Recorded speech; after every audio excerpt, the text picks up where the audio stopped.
Hello दोस्तों, नमस्कार। मेरा नाम है विजय कुमार और आप सबका स्वागत करता हूं मेरे इस यूट्यूब चैनल में। दोस्तों, आज हम लोग पढ़ेंगे एनसीईआरटी हिस्ट्री क्लास 6 का चैप्टर नंबर 2।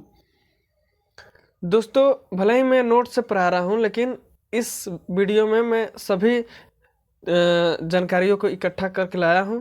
सभी बातों को बताऊंगा जो आपके किताब में दिया गया है। इसमें कुछ भी छूटेगा नहीं, क्योंकि मेरे नोट्स से मैं पढ़ा रहा हूँ। दोस्तों, क्या आप सबको पता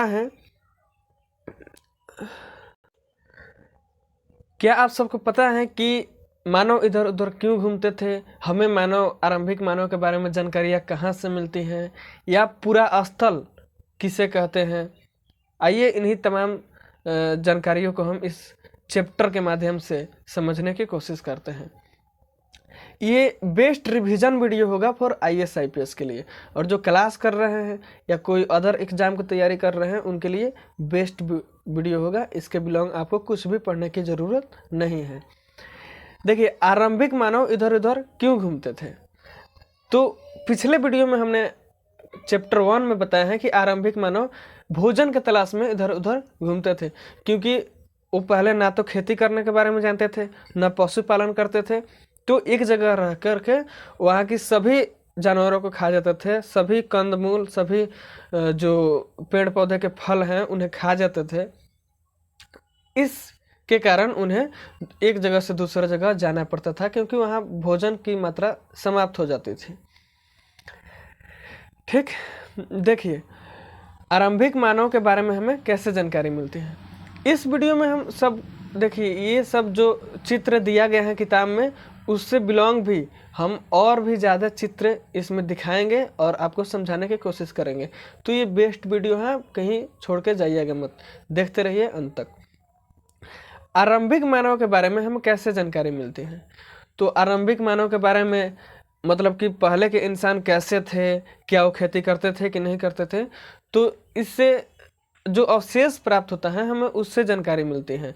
पुरातत्विक विभाग को जो अवशेष प्राप्त होता है, पुरातत्विक विभाग उसका कार्बन डेटिंग करता है। खनन खुदाई के दौरान जो सामान नीचे से निकलता है उससे पता चलता है कि आरंभिक मानव क्या करता होगा। जी, यहाँ पे मैंने शब्द यूज किया है क्या करता होगा, क्योंकि किसी को भी ये पता नहीं है कि क्या करता था। इतने दावा के साथ कोई भी इतिहासकार नहीं कह सकता कि यही करता था। सब इतिहासकार यही कहते हैं कि ये पशुपालन करते होंगे, ठीक, ये खेती करते होंगे। इतिहास अनुमान लगा करके लिखा जाता है। देखिए, आरंभिक मानव के बारे में हम कैसे जानकारी मिलती है, तो हमें पुरातत्वविदों को कुछ ऐसी जानकारी मिलती है। चीन के निर्माण, ठीक, उपयोग, आखिर खाद संग्रहण, ये लकड़ी तथा पहाड़ियों के औजार मिले हैं, ये सब जमीन में खुदाई से मिले हैं। जैसे ये सब चित्र आपको दिख रहा है, ये खुदाई के दौरान मिला है। ये जो पहले वाला आपको दिख रहा है, ये पहले वाला, ये पूरा पाषाण काल का माना जाता है। ये उसके बाद, फिर ये उसके बाद, और ये दोनों उसके बाद। ऐसे ऐसे हथियार हुआ करते थे। देखिए, क नंबर में जो था बहुत बड़े बड़े, उसके बाद उससे नुकीले, उससे छोटे हथियार होते गए, उसके बाद ऐसे हथियार, उसके बाद ऐसे, और अंत में सबसे नुकीला धारदार हथियार बनाना इंसान सीख गया था।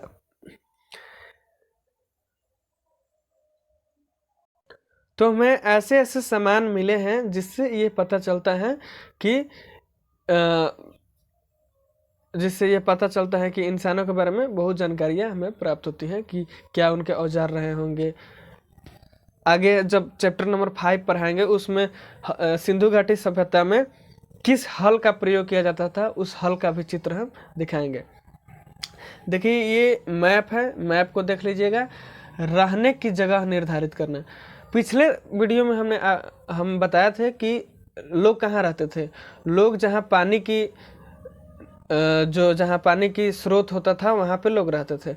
जैसे सिंधु नदी घाटी, यहाँ सिंधु नदी है, ऐसे ऐसे करके सिंधु नदी के किनारे ये मेहरगढ़ हुआ, ब्रिजभूम हुआ, ठीक, यहीं पे हड़प्पा सभ्यता था। इधर लोथल, चुनहुद्रो, कालीबंगा, ये सब इधर के शहर थे।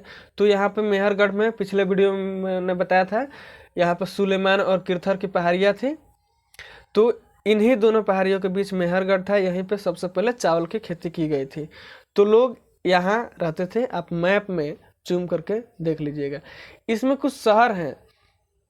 यहाँ देखिए जो पूरा पाषाण काल है, यहाँ पर लोग घूमते थे। पूरा पाषाण काल जो ट्रिंगल आकृति का दिख रहा है, जो त्रिभुज का लाल त्रिभुज, ये भीमबेटका हुआ। एक सेकेंड, ये देखिए ये भीमबेटका, ये हुंसी कुरनूल की गुफा। ठीक, तो यहाँ ये सब पुरातत्व विभाग को सबसे प्राचीन पुरा स्थल मिला है। यहाँ के लोग माना जाता था कि घूमते रहते थे पहले।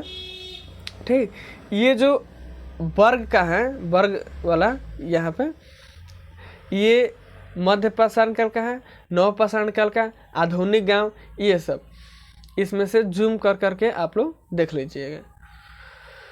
और ये पिछला चैप्टर वाला है। यहाँ पे देखिए, यहाँ पे सुलेमान और किरथर पहाड़ियों के बीच में यहाँ पे मेहरगढ़ होगा। देखिए यहाँ पे मेहरगढ़ है। तो मैंने पिछला पार्ट का जो मैप है उसे भी लगा दिया है। देखिए सबसे पहले आग कुरनूल की गुफाएं में, जो आंध्र प्रदेश में है, वहाँ रहने वाले लोग सबसे पहले आग का इस्तेमाल किए हैं, क्योंकि उन्हीं गुफाओं में हमें आग का अवशेष मिला है, राख मिला है, जो पुरातत्व विभाग, जो इतिहासकार बताते हैं कि हाँ यहाँ पे सबसे पहले आग उत्पादन किया गया होगा। देखिए ये रहा कुरनूल की गुफा। यहाँ पे हुंसी के पास में कुरनूल की गुफा है। यहीं पे सबसे पहले आग लोग जलाए थे, यहीं के लोग। सबसे प्राचीन फसल जो है गेहूं है। मैंने बताया था आपको, सबसे प्राचीन फसल गेहूं कहाँ बोया गया था, तो मेहरगढ़ में।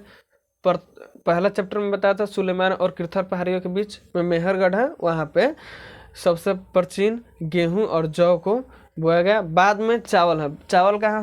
चावल कहाँ बोया गया था सबसे पहले, तो गारो खासी जयंतिया पहाड़ियाँ हैं उधर असम में, वहाँ। और दूसरी बार चावल के उत्पादन विंध्याचल पर्वत के पास हुआ था, नर्मदा नदी घाटी में।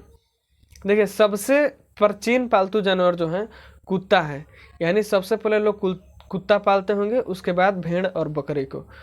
और मैंने आपको बताया भी था, देखिए मेहरगढ़ में जो सबसे पहले लोग पाले थे, वहाँ से अवशेष, वहाँ के नीचे से कुत्ता का अवशेष नहीं मिला है, लेकिन ऐसा माना जाता है कि सबसे पहले लोग कुत्ता ही पालते थे। उसके बाद हिरन, सुअर, भेड़, बकरी, यानी खाने वाले जानवर में ये सब। आरंभिक काल में जब बर्तन नहीं था, जो लोग जमीन में गड्ढा खोद करके और अनाज रखते थे। ठीक है, देखिए यहाँ पे ऐसे ऐसे करके पहाड़ में ऐसे बना रहता था गुफा। यहीं पे लोग, इसके ऊपर छत है, ये नीचे रहते थे, ये छत नीचे रहते थे। ठीक है, और मैं दिखाता हूँ। देखिए यहाँ पे लोग रहते थे। ये भीमबेटका का पूरा स्थल है। भीमबेटका के पास हमें मिला है ये वाला। यहाँ पे लोग रहते थे ऐसे पहाड़ों को काट करके। भीमबेटका कहाँ है मैं दिखा दूँ। भीमबेटका देखिए यहाँ पे है। भीमबेटका यहाँ दिख गया आपको। चलिए, पूरा स्थल किसे कहते हैं? पूरा स्थल उस स्थान को कहते हैं जहाँ औजार, बर्तन, इमारतें जैसे अवशेष मिले हैं। यानी जो प्राचीन, जहाँ से प्राचीन अवशेष मिले हैं उसे हम पूरा स्थल कहते हैं। स्थल यानी स्थल और पूरा यानी पुराना। तो इससे आप लोग अंदाज़ा लगा लीजिएगा पूरा स्थल क्या होता है। जहाँ के ज़मीन के अंदर से कभी कभी समुद्र, नदी के तेल भी पाए जाते हैं, ये सब। पाषाण औजारों के निर्माण। अब औजार कैसे बनते थे? जो औजार मैंने पहले दिखाया था यहाँ पे, ये देखिए ये सब औजार कैसे बनते थे। औजार दो तरह से बनते थे। एक तो था आघात तरीका। इसमें एक पत्थर को हाथ में लेकर दूसरे पत्थर से वार किया जाता था। और दूसरा तरीका था सल्क तरीका। सल्क में इसमें एक पत्थर को रख करके और एक पत्थर को उसके ऊपर रख के हथौड़ी से वार किया जाता था। ठीक है, तो ऐसे देखिए, ये यहाँ पर मैंने फोटो लगा रखा है। ये सब हथियार थे पत्थर के पहले। ठीक है, पत्थर के हथियार का काम क्या होता था? तो काम देखिए, पत्थर के औजारों का उपयोग कई दशाओं में किया जाता था, जैसे जड़ के नीचे से कुछ निकालना हो खोद करके, या फिर जानवरों की खाल सिलनी हो, तो यहाँ पे देखिए खाल सिला जा रहा है। खाल, जानवरों की खाल सिलने के लिए भी ऐसे नुकीले नुकीले औजारों का उपयोग किया जाता था। देखिए ये सल्क तरीका, ये कौन सा तरीका है? ये आघात तरीका है, जिसमें मैंने बताया था आपको एक पत्थर को एक पत्थर के ऊपर रख करके आघात किया जाता है। ये देखिए यहाँ मैंने फोटो लगा रखा है, ऐसे भी ऐसे औजारों का उपयोग किया जाता था। कुछ काट तोड़ना वोड़ना होगा, ये आदि मानव है, ये पत्थर से यानी अपने औजार से काम कर रहा है। आग की खोज मैंने आपको बता दिया था कि कुरनूल की गुफाओं में सबसे पहले आग का खोज किया गया था। वहाँ से हमें उन्हीं की गुफाओं में पुरातत्व विभाग को ये वहाँ से अवशेष मिला है। बदलती जलवायु, इसकी चर्चा मैंने हालांकि फर्स्ट चैप्टर में नहीं दिया गया है, लेकिन फर्स्ट चैप्टर में मैंने आपसे बात ही बात में मैंने बताया था कि लगभग 12,000 साल पहले यानी मध्य पाषाण काल में, पाषाण काल कितने का, पाषाण काल में काल को 3 भागों में बांटा गया, पूरा पाषाण काल, मध्य पाषाण काल और नव पाषाण काल। तो मध्य पाषाण, पूरा पाषाण काल आता है जब से पृथ्वी की उत्पत्ति हुई तब से लेकर के 12,000 साल पहले तक, और उसके बाद मध्य पाषाण काल आता है। मध्य पाषाण काल होता है 12,000 से लेकर के 10,000 साल पहले तक। उसके बाद आता है नव पाषाण काल 10,000 साल के बाद। ठीक, तो मध्य पाषाण काल में लगभग ये हुआ था 12,000 साल पहले दुनिया की जलवायु में बड़े बदलाव आए, यानी एकाएक गर्मी बढ़ने लगी, इससे घास का मैदान बढ़ने लगा। तो घास का मैदान बढ़ेगा तो शाकाहारी जानवरों की संख्या बढ़ने लगी, क्योंकि उन्हें भोजन पर्याप्त मिलते जा रहा था और मिलने की वजह से वो अपना ग्रो ज़्यादा कर पा रहे थे। और जब शाकाहारी जानवरों की संख्या बढ़ने लगी तो मांसाहारी जानवरों की संख्या भी बढ़ने लगी। इससे क्या होता था कि जब घास का मैदान बनने लगे तो विभिन्न प्रकार के फसलें भी नीचे से उगने लगी, जैसे धान, गेहूं, जौ। और तब इंसानों ने देखा कि कैसे जौ, गेहूं, धान, ये सब इनके बीज टूट के गिर जा रहे हैं नीचे, और फिर वहाँ से नए पौधा निकल रहे हैं। तो इस तरीके से इंसान सोचा कि अगर हम लोग इस बीज को नीचे बोएंगे तो क्या नहीं निकलेगा, तब भी निकलेगा। तब इंसान बोने लगा और खेती बाड़ी शुरू हुई, यानी 12,000 साल बाद ही सब कुछ शुरू हुआ। आपको पहले बताया भी थे कि बसने की प्रक्रिया कब से हुई, 12,000 साल पहले से। खेती कब, बसने की प्रक्रिया लगभग 8,000 साल पहले। एक सेकेंड, कृषि का आरंभ लगभग जो है 8,000 साल पहले हुआ था। देखिए अब देखते हैं नाम और तिथियां। तो पुरातत्वविदों को काल को 3 हिस्सों में बांटा है। ठीक है, जो अभी मैंने बताया था पूरा पाषाण काल, मध्य पाषाण काल, ये अब आ गया है। पुरातत्वविदों ने काल को 3 हिस्सों में बांटा। पूरा पाषाण काल जो आरंभिक काल से 20 लाख से लेकर के 12,000 साल तक माना जाता है। इसी के बीच मानव की उत्पत्ति हुई थी। ठीक है, लेकिन उसमें क्या था, मानव चलवासी मानव था, एक जगह से दूसरे जगह जाता था, उतना डेवलप नहीं था। बाद में मध्य पाषाण काल आया। मध्य पाषाण काल 12,000 से लेकर के 10,000 साल पहले तक माना जाता है। इसी में जलवायु परिवर्तन हुआ, पेड़ पौधे लगने लगे, जानवरों की संख्या बढ़ने लगी, तो लोग पशुपालन जैसे बकरी, भेड़, ये सब पालने लगे। लेकिन तब भी लोग चलवासी पशु पालते थे। पशु तो पालने लगे, लेकिन अब भी लोग एक जगह पे बस नहीं रहते। चलवासी पशु था, एक जगह से दूसरे जगह जाते आते रहते थे। ठीक है, लेकिन नव पाषाण काल युग में, युग की शुरुआत, नव पाषाण युग की शुरुआत 10,000 साल पहले से माना जाता है और अभी तक। शैल चित्रकला, अब आते हैं, इनसे हमें क्या पता चलता है। तो जिन गुफाओं में लोग रहते थे उनमें तस्वीर बना है, यानी जो गुफाओं में जो पत्थर पर, शैल यानी होता है पत्थर, तो पत्थर पर जो तस्वीर बना दिए गए हैं उन्हें शैल चित्रकला कहते हैं। जैसे देखिए ये जो है ये पत्थर पर बनाया गया है शैल चित्रकला। ये जो तस्वीर आपको दिख रही है ये भी शैल चित्रकला है। ये फ्रांस के एक गुफा में बनाया गया था, मैं बता रहा हूँ आपको। देखिए उदाहरण के लिए मध्य प्रदेश और दक्षिणी उत्तर प्रदेश के गुफा, इन चित्रों में जंगली जानवर की बड़ी कुशलता से चित्रण किया गया है। देखिए ये है एक शैल चित्र है, ठीक। इसमें एक जंगली जानवर ये भाग रहा है, एक ये आदमी का चित्र बनाया गया है, ठीक। तो पहले जो चित्र बनाए जाते थे उसमें शिकार का दिखाया जाता था कि कैसे शिकार करते थे पहले के लोग। इससे हमें ये पता चलता है कि ये भी एक अवशेष है जो बताता है कि पहले लोग शिकार पर निर्भर थे। ये एक फ्रांस के गुफा में मिला चित्र है। लगभग 20,000 साल से लेकर के 10,000 साल तक पहले इसे बनाए गए होंगे। इसका एक्यूरेट डेट नहीं पता है। कोई भी इतिहासकार ये नहीं कहता है कि इसको इतना सन में है या इसको इतना साल पहले ही बनाए गए होंगे। ये नहीं बनाया कोई भी अनुमान ही लगाता है कि बनाए गए होंगे। ये देखिए कितना बढ़िया से पत्थर पर चित्र बनाया गया है। अब आते हैं भारत में शुतुरमुर्ग। भारत में पूरा पाषाण काल के दौरान ही शुतुरमुर्ग आ गए थे, क्योंकि महाराष्ट्र में पटनेपुरा स्थल है। महाराष्ट्र जो है वहाँ पे पटनेपुरा स्थल नाम का एक पूरा स्थल है, जहाँ खोदने के बाद हमें शुतुरमुर्ग के अंडे के अवशेष मिले हैं। तो इससे पता चलता है कि भारत में पूरा पाषाण काल के युग के दौरान ही शुतुरमुर्ग आ गए थे।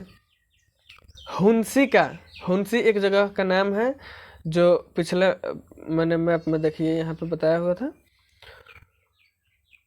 यहाँ मैप में हुंसी दिख रहा है आपको, देखो कुरनूल की गुफा के पास हुंसी है। यहाँ पे एक सेकंड, यह एक पूरा पाषाण काल का पूरा स्थल है। कुछ पूरा स्थल अलग अलग कार्यों के लिए जाने गए हैं। इस यहाँ पे औजार मिले हैं, यहाँ पे आवास और उद्योग स्थल रहे होंगे, यानी कि यहाँ पे ऐसे ऐसी चीज़ें मिली हैं जिससे पता चलता है कि यहाँ पे औजार बनाया जाता होगा।